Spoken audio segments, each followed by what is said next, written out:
So, ladies, this is Jeannie from A1, and I am going to do a quick Technique Tuesday on how to finish up your freestanding lace. So, I stitched out all of the pieces to do these 4 lanterns, and this is OESD's, one of their newest designs. It's called Freestanding Halloween Little Lanterns. I've never done one before, but they look so cute. And what I like to do is I like to take my pieces. They've been stitched out, and I put them out in the sun to dry. So once they've been stitched out, I will take them. There's a little white showing through here. I'm not quite sure how that happened, but I will take a Sharpie to that. So let me grab one. So I will get a pair of scissors, and I will trim up any of the icky stuff. So I'll take Sharpie if I need to, and that could be just the cutaway. Maybe I didn't cut it close enough, but let's press these first. So I rinsed them out in warm water. I've never done these. I've read some stuff where it says you can do them in cold water, but I feel like it doesn't come off as well. So I usually do hot water or at least warm water, and I like to press them into a wool mat from the back side. And I usually use water or best press. So I'll go ahead and wet these down. Uh-oh, how'd that iron get turned off? So let me go ahead and I'll put a bunch down. Now, some of them are harder to tell if it's front or back. These are easier to tell. So I'm going to just lay these down. The ones that are all lace are harder to tell. So there is going to be one side that's a little bit prettier. That's the side that you want to put it down. This, sometimes some pieces of thread get sewn in there. So see if you can catch those before you press them down. And this is my pretty side. And this is my pretty side. So let's just load them all up. I know that's going to be, some of them have applique, and so you can see the cutaway. It makes it really easy to see which side is the pretty side and which is not. I'll lay these down. These I can see really easily. We'll just do them in batches. So I'll do this batch first. And I'm going to go ahead and give this a press. Or, I'm sorry. I'm going to give it a spray. You just want to spray them. You want them to be a little moist. And you could use steam, and you can also use, you could just use water. I have breast press in here, so that's what I'm using. And I'm going to just take this, and I'm going to press it down into my wool mat. This is the kind of stuff I think that is hurting my shoulder. And you could give it a press from the front too, but you definitely want to give it a little press from the back. And look how good that piece looks. Let's compare it to this piece. Do you see the difference? I mean, you have to press them. It's the last step, and you just have to do it.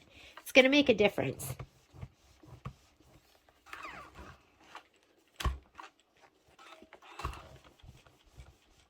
Do I have any steam in here?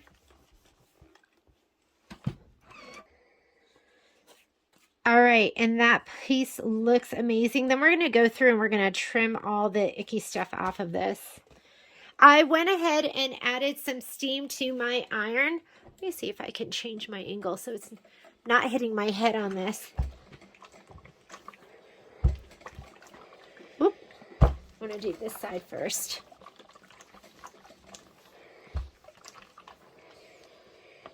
You just want them to lay nice and flat.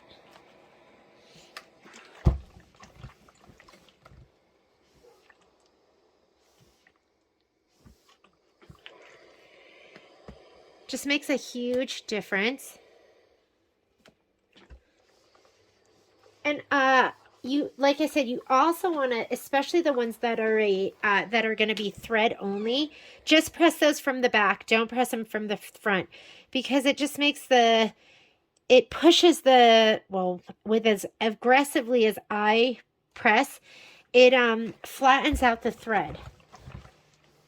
It almost gives it like a flat ridge to it. Not even a ridge, but it just flattens it and doesn't look as nice. So if you can help it, press it from the back side and not the front.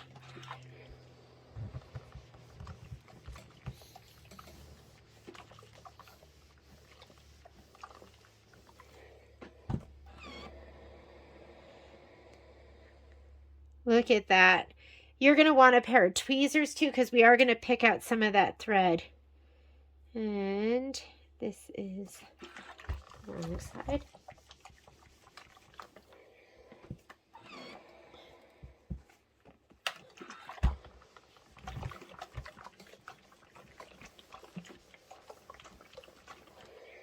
But can you see how flat that the thread is now after I press it? So you don't want to press the front. You can if you feel like you have to. But if you can press just from the back, I think you'll get your best result.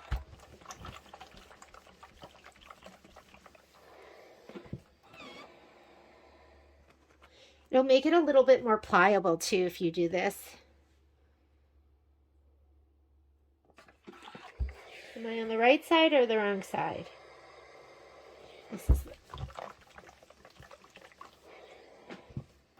Okay, let's get all our other pieces on here now. This is wrong side. Some of them are really hard to tell. Wrong.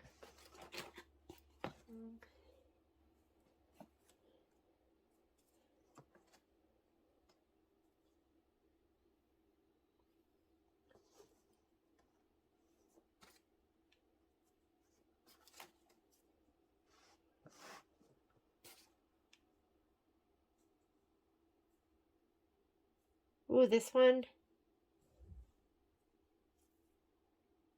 This is the right side. Right. And there we go. Okay.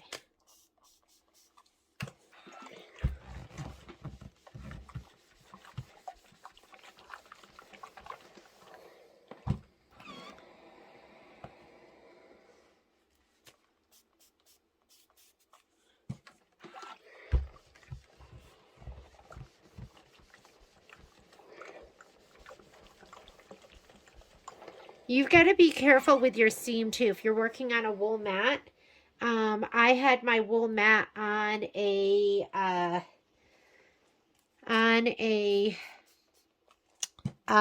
cutting mat, and the steam, if you're using steam, was going through the wool mat and it warped my cutting mat.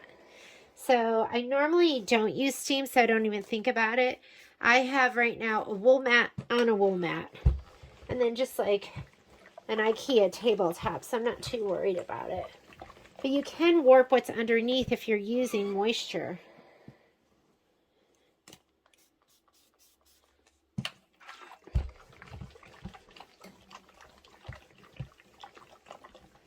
You get the picture. I'm going to pause this, finish pressing, and then I'll come back to you.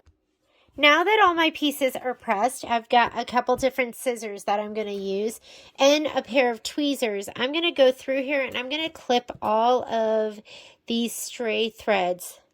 I don't know if you see that, but all of the little dangly things, I'm going to trim those up. And if I see anything that I can pull out with tweezers, like sometimes a stray thread will get caught in there, I'm going to pull those too. So I'm just going to go through here. And then I think I'd mentioned to you, like on one of my pieces, I had a, and I'm using, these are a pair of Perfect scissors by, is it Karen Buckley? I forget her name, but these are awesome because they have a nice fine sharp tip. And you can get in here and get all of those little icky pieces. And look at it from the front and from the back. Like, what's this thing here? I don't even know what that is. It's so fine. Like right here, you can see these threads coming out. Give it a little, we're giving it a little haircut. You know, your hairdresser cuts your hair and then she goes back in and gives it a little trimmeroo. So you just want it to look absolutely gorgeous. I had a piece here I don't know how this happened. I think that is that looks like the cutaway. It looks like I just didn't trim it close enough. So I don't really want to cut any threads off, but I am going to give it a little bit of a haircut. And I'm going to take a Sharpie and just color that in, because that's not going to look very pretty if you can see that. And it's going to abut the piece next to it, so I don't think it's really going to make a difference. But I'm just going to go in here with a Sharpie and just kind of clean it up a little bit. When in doubt, use a Sharpie or duct tape. Okay, so aside from those icky edges, a little bit right here too, this piece looks pretty good.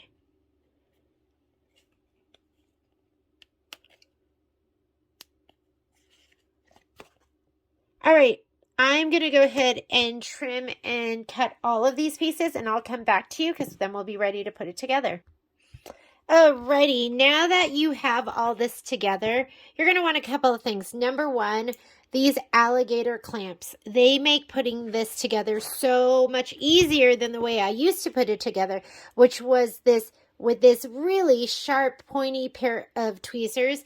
Once you get yourself really good, you are more careful with them. And now you don't even have to get yourself anymore because you can use the alligator clamps.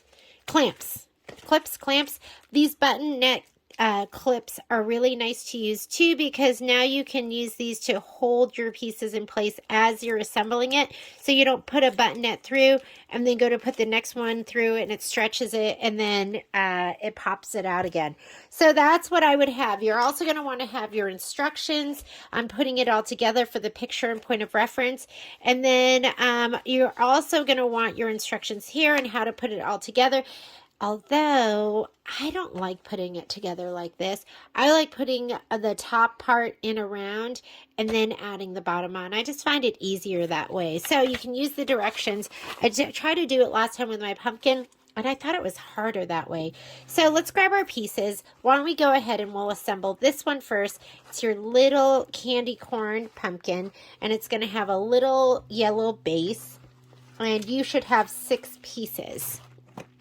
And we don't have to put the whole thing together. I'm not going to put all of these together right now. I will show you how to do one. Before we do this, I forgot one last thing. We're going to have to punch the holes out. So let me do that. And because there's so many on here, why don't we go ahead and do one that's going to be a little bit easier, where there's not so many holes. We'll do this purple, the tall purple one. And then here is the base for that. Let me grab my block.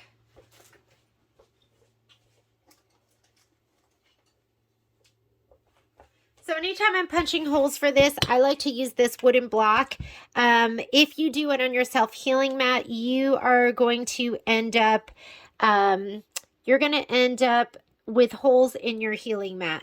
So I love this. This is the Perfect Punch from OESD. And hang on, sometimes that comes out. Patrick says because I didn't have it screwed in tight enough. So let's try and screw it in a little bit tighter. You're going to have different sizes.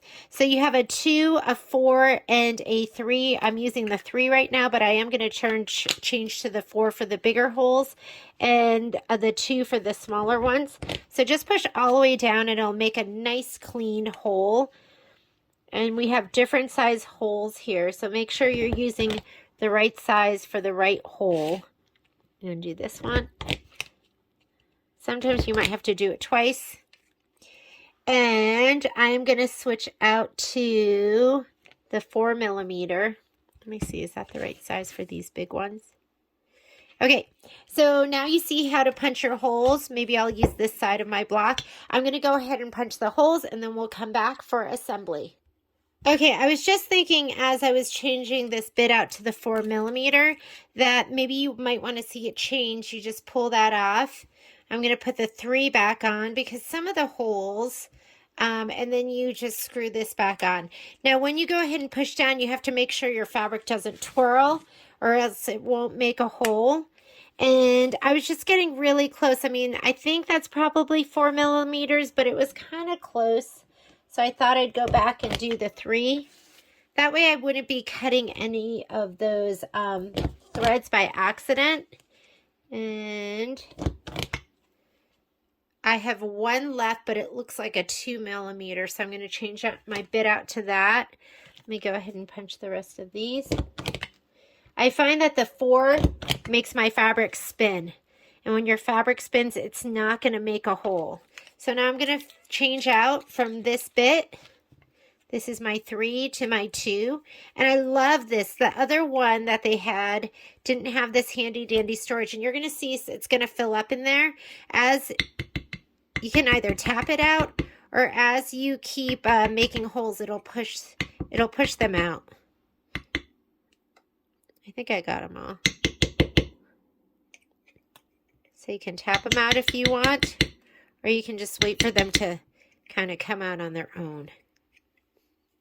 All right, so I'm going to put this lid back on. I love this tool.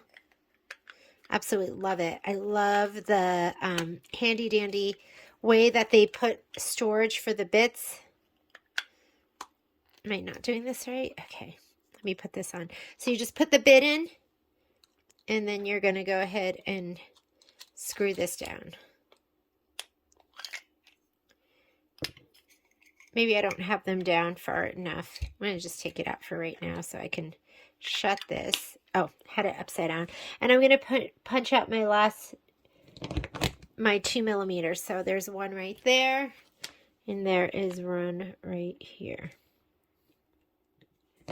I love the different sizes. That one didn't go. Let's do it again. I mean, every once in a while you might have to do it twice. Alrighty. That is done. Let me get all of these little bits out of the way.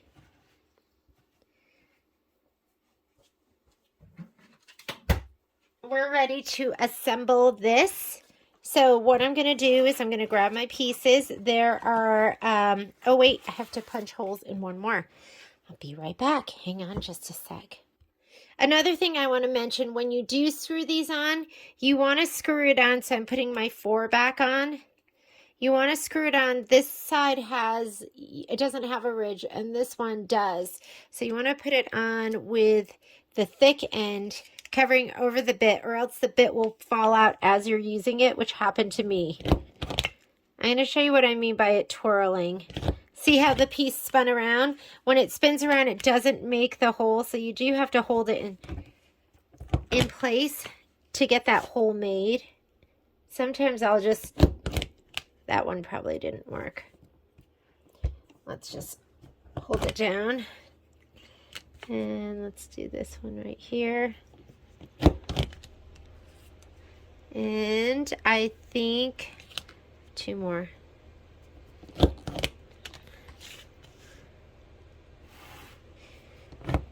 I'm just pressing it up against my belly so it's not spinning, and pushing down with 2 hands, and that'll make an easier, cleaner hole. And now I think I'm punched for real. So there are 3 with lace and 3 without lace, and you're going to just do every other. I'm going to go ahead and put all my buttonettes on one side, and then it's just going to go every other. And just make sure you have the right side set. So you're going to go ahead and take this and kind of twist it. There is a little joint here. It's this little jaw, and see how it opens? So you want to put it in right so the buttonette goes right against here, and then you can open it up. So just far enough that you can put it right to here, open it up, just like that. Grab the buttonette, make sure you're doing the right side, and pull it through. And I'll just go ahead and kind of twist it a little bit, and it's that easy. You are through. You don't want to stretch out these holes, the holes that the buttonettes go into. You don't want to stretch those out. Hang on just a second.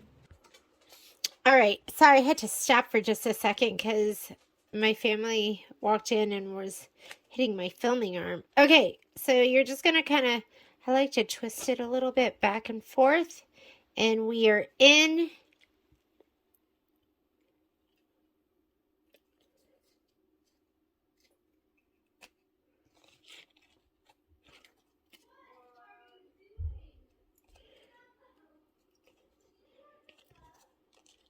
Now we'll put the next one on. This is going to be absolutely gorgeous.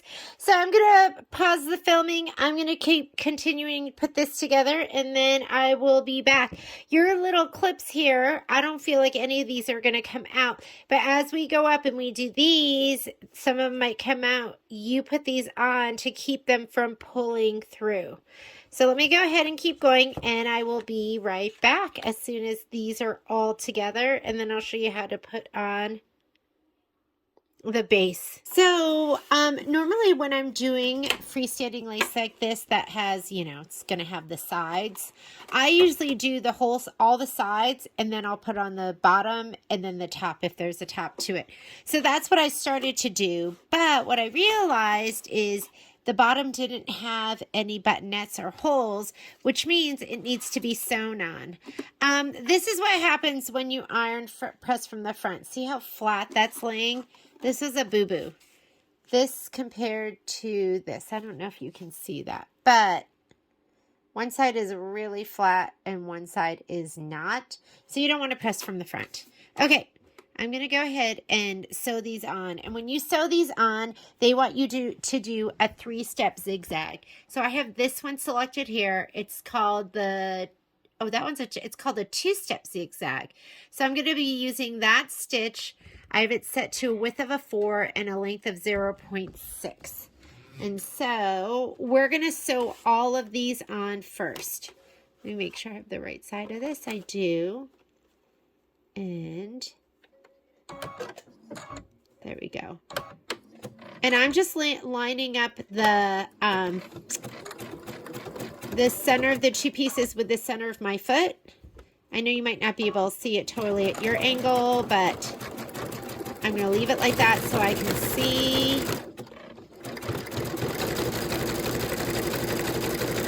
And I am going to do a little back stitch.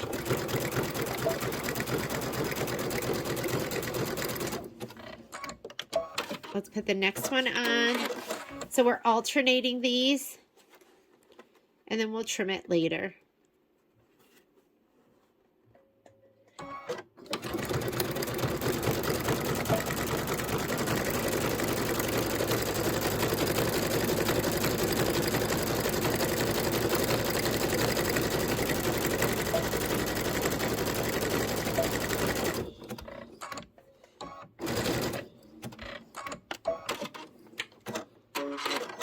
So this is what it's going to look like.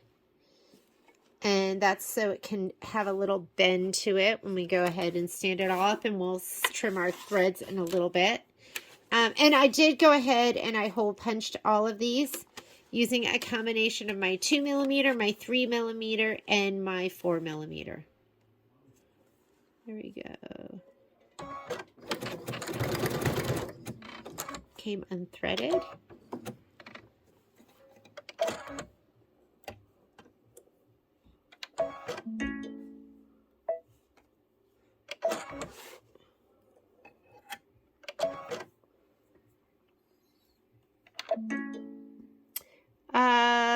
Oh, it's the fabric's under the foot, so it is not wanting to thread. Let me go ahead and try that again. Okay.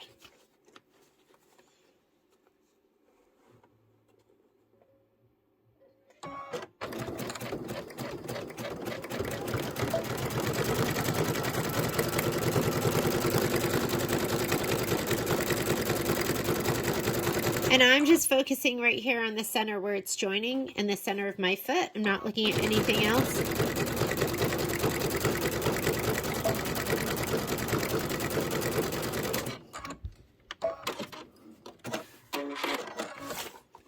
And then I'm going to go ahead and join the last one.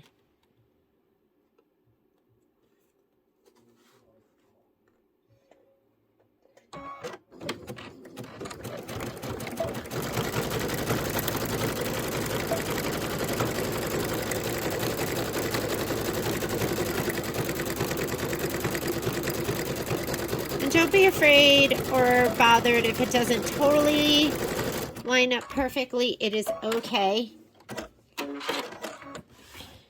And I'm going to go ahead and take some scissors and trim all those. So let's go ahead and do that. So we'll trim these little threads off.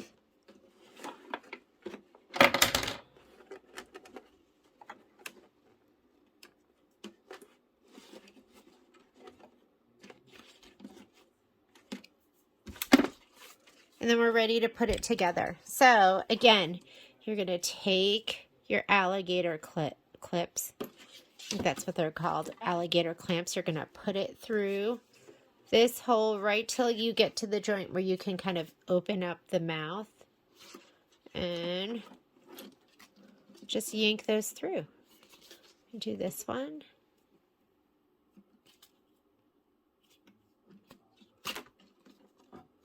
Whoop. Drop that. Did it make it through? Almost. Okay.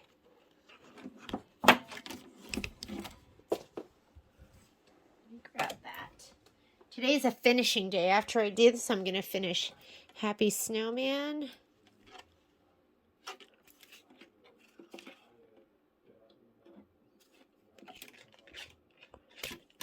Kind of wiggle it. Perfect. We're going to go ahead and do the next set.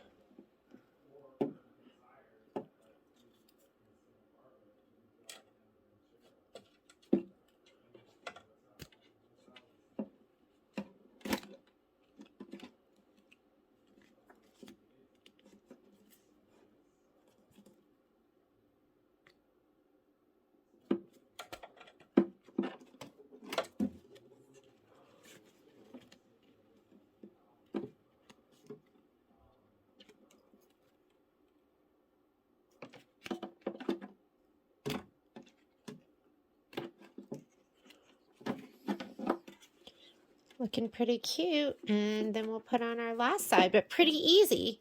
Just take your clamp, put it through, grab the other side, and yank it, twist it through so the whole buttonette makes its way through. And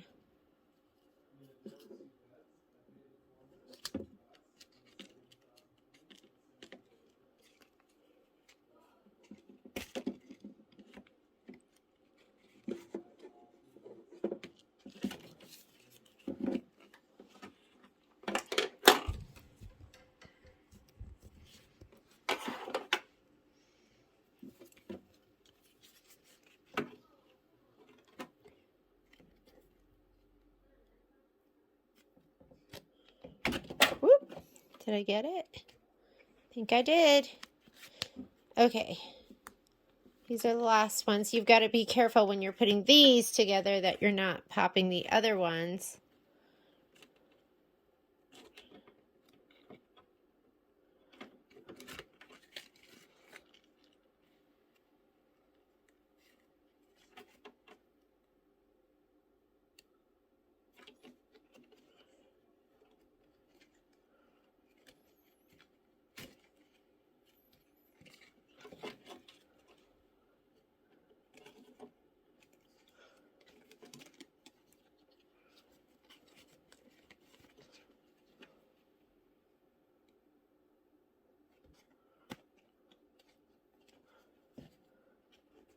Let's do the last one right here. You do need to bring it in far enough that you can open up the little jaws of the clamp. And that is how you put together freestanding lace. And here is one of our little lanterns. I mean, it's pretty cute. And I'll go ahead and put the rest of them together. It'll look really pretty once we light them up. Thanks, guys.